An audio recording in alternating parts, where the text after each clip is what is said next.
ఎప్పుడు క్రైస్తవుడు మందిరానికి ఎందుకు వెళ్తున్నాడో, మందిరానికి ఎందుకు వెళ్ళాలో ఆ ప్రత్యక్షత, ఆ రెవల్యూషన్ ఎప్పుడు తాను కోల్పోకు. తమ్ముడు, ఎందుకు మందిరానికి వెళ్తున్నావు? అయ్యో, చర్చిలో కోయర్ నేనేనన్నా, నేను పాట పాడకపోతే ఎట్లా అన్నా? పాట పాడటానికి మందిరానికి వెళ్తున్నా.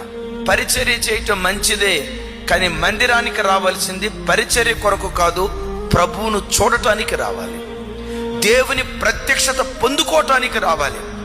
ఎప్పుడు ఈ దర్శనం, ఎన్ని సంవత్సరాల విశ్వాసమైనా ఈ మాట పట్టుకోండి, దేవుని మందిరానికి వచ్చేటప్పుడు ఎప్పుడు పసిబిడ్డలాగా, ఈ ఆదివారం దేవుడు నాతో ఏం మాట్లాడతాడో, ఎలా నన్ను దిద్దుబాటు చేస్తాడో, నీటి వాగుల కొరకు దుప్పి ఆశపడినట్లుగా వాక్యం కొరకు నీ గుండెల్లో ఎప్పుడు ఆ దాహం ఉండునుగాక. ఆ రోజుల్లో చింతల్లో మన పరిచర్య ఉండేది. ఒక ఆయన నా దగ్గరికి వచ్చాడు, ఏమంటే